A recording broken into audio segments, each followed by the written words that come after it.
Hi everyone दोस्तों, आज का पहला नंबर क्वेश्चन है 8, P और 17 पाइथागोरस ट्रिक है तो P का मान क्या होगा। ये आरआरबी ग्रुप डी 1 अक्टूबर 2018 का प्रथम पाली का क्वेश्चन है। दोस्तों इसमें हम सिर्फ प्रीवियस एग्जाम के क्वेश्चन को ही करवाते हैं। इसमें मैथ के क्वेश्चन और 5 से 6 रीजनिंग के क्वेश्चन भी रहते हैं, यानी कि टोटल क्वेश्चन आपको 12, 13 या 15 क्वेश्चन देखने को मिलता है। दोस्तों इससे क्या होगा कि आपको पैटर्न मालूम चलेगा कि रेलवे में किस टाइप के क्वेश्चन पूछे जा चुके हैं और किस टाइप के क्वेश्चन आने की संभावनाएं हैं। और दोस्तों इससे आपका अगर आपसे बन जाएगा तो आपका कॉन्फिडेंस लेवल भी बढ़ जाएगा। चलिए इसको सॉल्व कीजिएगा। पाइथागोरस ट्रिक का आपका फार्मूला मालूम होगा कि पाइथागोरस ट्रिक में कौन सा फार्मूला लगता है। पी का मान पूछ रहा है तो पी का हो जाएगा, आप 17 का होल स्क्वायर कर दीजिए और ये -8 का होल स्क्वायर, ये हो जाता है रूट चढ़ जाता है सभी के ऊपर। 17 का स्क्वायर होता है 289 और ये हो जाएगा 64। 289 में से 64 जाएगा तो ये आ जाएगा आपका 225। और जब ये टूटेगा रूट तो बाहर निकल के आ जाएगा 15, यानी कि आंसर हो जाएगा C number. Log M N का मान क्या होगा। ये डायरेक्ट फार्मूला ही आपसे पूछ लिया गया है। देखिए ये एएसएम क्वेश्चन का है, एएसएम परीक्षा में पूछा गया था। तो दोस्तों डायरेक्ट आपको फार्मूला भी पूछ लिया जाता है, सो आपको फार्मूला पर भी कमांड रखना है। तो लॉग एम एन का मान होता है, ये फार्मूला हो जाता है log M plus log N. देख लीजिए कहाँ पे आंसर है आपका, ए नंबर में। एक क्वेश्चन भी लॉगरिथम का है। लॉग 10 2 बराबर है 0.30110। तो लॉग 10 पर पावर 4 का मान क्या होगा। लॉग 10 4 का मान क्या होगा। तो दोस्तों अगर हम इसको ऐसे लिखते हैं लॉग 10 और इसे हम 2 का स्क्वायर कर देते हैं। ठीक है, 1 मिनट, पेन नहीं चल रहा, फिर से लिखते हैं। लॉग 10 2 का पावर अगर हम इसे होल स्क्वायर कर दें तो ये आप जो ये पूरा जो देख रहे हैं ये बिल्कुल इसी टाइप पे हो गया। और इतना बराबर क्या दिया हुआ है 0.3010।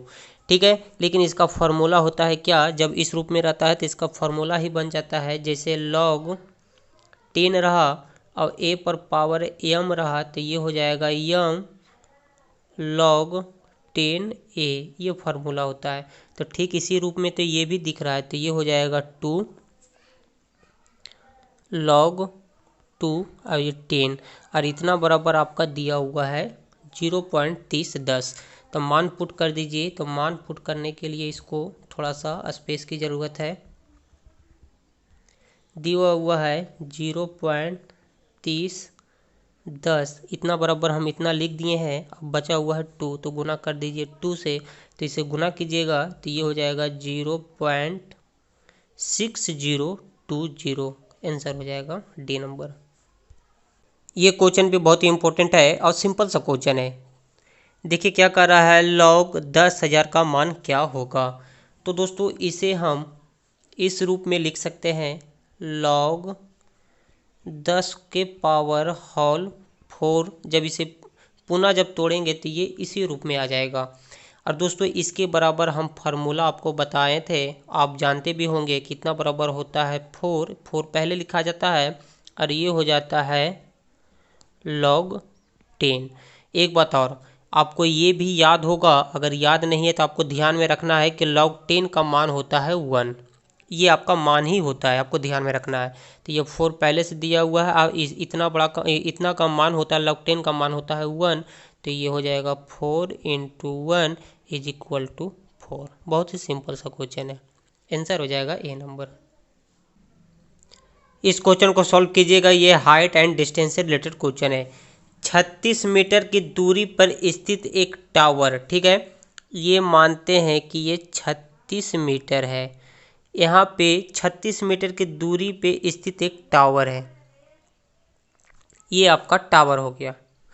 अब कह रहा है टावर के शीर्ष से एक इमारत, इमारत का मतलब मकान, यहाँ पर एक मकान है और इसके ये जो ऊपर वाला जो होता है ये उसे हम शीर्ष बोलते हैं। तो कह रहा शीर्ष से एक इमारत के निचले सिरे, यानी कि ये मकान है इसके ऊपरे नहीं निचले सिरे के अवनयन कोण 30 डिग्री है। ये हो गया आपका अवनयन कोण और ये बना रहा है आपका 30 डिग्री का कोण। तो कह टावर की ऊंचाई क्या होगा। तो ऊंचाई तो हमें मालूम नहीं, तो ऊंचाई को हम एच मान लेते हैं। दोस्तों इसमें डायग्राम ही ज़्यादा इंपॉर्टेंट रहता है। डायग्राम आपसे बन गया तो फिर आप आसानी से आंसर आप निकाल सकते हैं इसका। देखिए ये 30 डिग्री है। हम लोग जानते हैं कि 30 डिग्री बराबर क्या होता है, लंब बटा आधार। लंब कितना है, एच दिया हुआ है। आधार कितना है, 36 है। ये आपका लंब होता है, ये आपका आधार होता है, ये होता है कर्ण। तो आधार दिया हुआ है 36। अब क्या कीजिए, 30 डिग्री बराबर होता है, इसे भी हम मान, आपको याद होगा 30 डिग्री बराबर, इसे भी हम तोड़ लेते हैं तो √3 होता है। और ये हो जाएगा एच बटा 36। अच्छा एक बात और बताइएगा, 36 को हम ऐसे लिख सकते हैं 12 और √3 इंटू 3, यानी कि 3 इंटू 3 हम इसलिए किए क्योंकि जब रूट के अंदर 2 गो रहता है 3 तो एक बाहर निकल जाता है, यानी कि जब ये टूटेगा तब 12 इंटू 3 हो जाएगा। ऐसे पुनः जब आप गुना कीजिएगा तब 12 3 36 ही तो आएगा। तो इसे हम ऐसे भी लिख सकते हैं। तो बस सॉल्व कर लीजिए। तो दोस्तों इसे हम कर लेते हैं, 36 को ये इस तरफ चल जाएगा तो एच का मान निकल जाएगा। तो ये हो जाएगा 12 √3, ये हो जाएगा 3 और नीचे है √3। एक 3 से एक 3 खत्म हो गया तो ऊपर क्या बचेगा, 12 √3। तो इसका टावर का ऊंचाई कितना है, तो 12 √3 है। तो आंसर हो जाएगा आपका A number. Sine square 38 degree plus cos square 38 degree बराबर क्या होगा। ऑप्शन दिया हुआ है। और दोस्तों देख रहे हैं आप, ये चंडीगढ़, इलाहाबाद और जबलपुर ये तीनों जगह पूछा गया है। टीसी में पूछा गया, एएसएम और ग्रुप डी में। तो दोस्तों चलिए देखिए, आपको पता होगा कि sine square theta plus cos square theta बराबर 1 होता है। ये फार्मूला है, इसमें बहुत सारा फार्मूला होता है जो आपको ध्यान में रखना है। तो sine square theta plus cos square theta बराबर 1 होता है। और यहाँ थीटा के जगह क्या किया, 38 कर दिया। दोनों जगह 38 कर दिया। थीटा रहे या 38 रहे या फिर 40-40 रहे या 50-50 रहे या कुछ भी रहे, लेकिन सेम रहना चाहिए। तो ये बस यही तो फार्मूला है।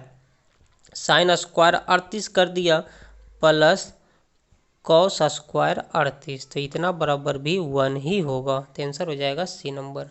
सिंपल सा क्वेश्चन है। दिए गए चित्र में कोण ए बी सी बराबर 70 डिग्री हो तो कोण ए डी सी का मान क्या होगा। यानी कि ये डी का जो कोण है ये वाला, ये आपको बताना है। अब बी का दिया हुआ है 70। तो एक बात आपको इसमें ध्यान रखना है कि दोस्तों कोई भी एक समचतुर्भुज में एक जो चतुर्भुज होता है जिसकी आमने सामने की भुजा 180 डिग्री होता है। कैसे होता है ये देखिए, ये लग रहा है आपको 90 डिग्री की तरह, यानी कि 90 डिग्री का मतलब होता है 90 समकोण की तरह, यानी कि 90 डिग्री का हुआ। और ये भी आपको दिख रहा है 90 डिग्री की तरह। तो दोनों को जब जोड़िएगा तो ये आ जाएगा 180। तो दोनों आमने सामने की भुजा 180 हो गया। और यहाँ पे आपका दिया हुआ है क्या, 70 डिग्री पहले से दिया हुआ है। ये 70 डिग्री पहले से दिया हुआ है। तो आप कितनी की ज़रूरत है, तो 180 में 70 से आप माइनस कर दीजिए तो ये आ जाएगा 110, यानी कि इसमें 110 की ज़रूरत है। तो ये कौन हो जाएगा 110। और नहीं तो आप खुद अनुमान लगाइए कि 70 में आप कितना जोड़ें कि 180 हो जाए। तो 70 में 110 जोड़िएगा तो 80 हो जाएगा, 180 हो जाएगा। तो इसका आंसर हो जाएगा 110 डिग्री। ए स्क्वायर माइनस बी स्क्वायर बराबर है 10 और ए बी बराबर 4 दिया हुआ है। तो ए पर पावर 4 प्लस बी पर पावर 4 का मान क्या होगा। तो दोस्तों इसे हम ऐसे लिख सकते हैं, ए स्क्वायर प्लस ये हो जाएगा प्लस बी स्क्वायर का होल स्क्वायर कर सकते हैं हम। तो दोस्तों ये 2 को पहले हटाइए आप। ए स्क्वायर प्लस बी स्क्वायर का फॉर्मूला होता है ए माइनस बी का होल स्क्वायर प्लस 2ab, ये फार्मूला होता है। ठीक है, लेकिन यहाँ पे स्क्वायर लगा हुआ है सभी के ऊपर, तो सभी के ऊपर आप स्क्वायर कर दीजिए। अब देखिए क्या होगा। अब दोस्तों क्या करना है आपको, ए स्क्वायर माइनस बी स्क्वायर दिया हुआ है 10, तो इसके जगह पे आप 10 रख दीजिए और होल स्क्वायर कर दीजिए और प्लस 2। और दोस्तों इसे हम ऐसे भी लिख सकते हैं, यानी कि ए बी का होल स्क्वायर, दोनों को ऊपर हम होल स्क्वायर कर दिए और ए बी बराबर कितना दिया हुआ आपका 4, तो ये हो जाएगा इनटू में 4 और इसके ऊपर स्क्वायर हो जाएगा। अब दोस्तों ये इसे जब तोड़िएगा तो ये हो जाएगा 100 और जब इसे तोड़िएगा तो ये हो जाएगा 16 और 16 दूनी हो जाएगा ये 32 है। जब ऐड कीजिएगा तो ये हो जाएगा 132 फाइनल आंसर। तो ऑप्शन दिख रहा है ए नंबर में। यहाँ से आपका रीजनिंग का क्वेश्चन है 2, 5, 11, 23, 47, यहाँ पे क्वेश्चन मार्क की जगह पे क्या होगा। तो दोस्तों अगर हम 2 में यहाँ से जाते हैं तो +3 बढ़ रहा है, फिर 5 से 11 की तरफ जाते हैं तो +6 और फिर 11 से हम 23 की तरफ चलते हैं तो +12। देखिए हो क्या रहा है, ये यहाँ से 3 हुआ तो 3 का डबल 6 हो गया, 6 का डबल 12 हो गया, तो फिर यहाँ से भी आपको डबल कर देना है तो 12 का डबल हो जाएगा 24। अब फिर यहाँ जब आएंगे हमारा फाइनल आंसर की तरफ तो ये 24 डबल हो जाएगा तो ये हो जाएगा 48। जब इसे ऐड कीजिएगा तो 8 और 7 हो जाएगा 15, 4, 4, 8, 1, 9, 95 इसका आंसर हो जाएगा। 2, 6, 12, 20, 30, 42, 56 ये क्वेश्चन मार्क की जगह पे क्या होगा। एनटीपीसी ऑनलाइन परीक्षा 22 अप्रैल 2016 का थर्ड पार्ट का क्वेश्चन है। तो दोस्तों इसमें क्या हो रहा है, ठीक इसी टाइप से करेंगे हम लोग। 2 से 6 की तरफ चलते हैं तो +4 बढ़ रहा है, फिर 6 से 12 तरफ 6 की वृद्धि हो रहा है, फिर 12 से 20 की तरफ चलते हैं तो 8, यानी कि क्या हो रहा है 2 की हर स्टेप में वृद्धि हो रहा है। 4 से 6, 6 से 8 तो यहाँ हो जाएगा 10, 10 के बाद ये 12, 12 के बाद ये हो जाएगा 14, 14 के बाद ये 16, 2 का वृद्धि हो रहा है, देख रहे हैं ना 2 का वृद्धि हो रहा है सभी में। तो दोस्तों ये जोड़ दीजिए, 56 में आपको 16 ऐड कर देना है तो ये हो जाएगा 6, 6, 12, 5, 1, 6, 1, 7, 72 इसका फाइनल आंसर हो जाएगा सी नंबर।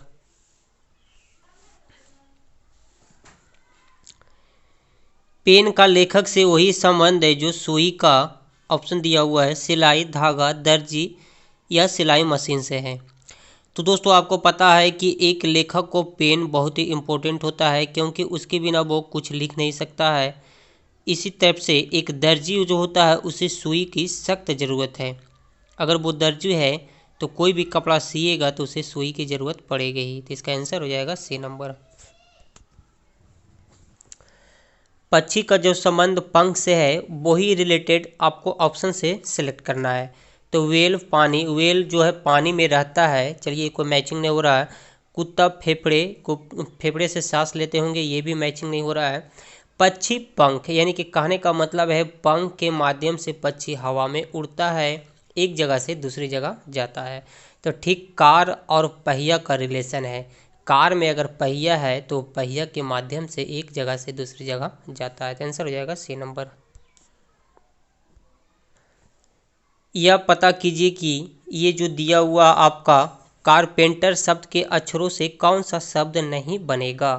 तो आपको देखिए इसमें क्या करना है, ये जो आप कार देख रहे हैं ये सारा सेंटेंस इसमें आना चाहिए। अगर आ गया तो वो शब्द इससे बनेगा।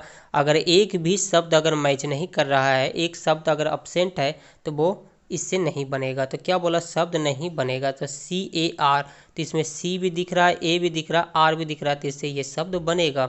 B की तरफ चलते हैं तो P तो है, P आपका दिख रहा है, A भी दिख रहा है कारपेंटर में, I आप ढूंढिए, इसमें I कहीं दिख ही नहीं रहा, तो इससे आपका जो है पेंटर नहीं बनेगा, B नंबर नहीं होगा, क्योंकि I इसमें है ही नहीं। तो शब्द कौन सा नहीं बनेगा, तो B नंबर नहीं बनेगा।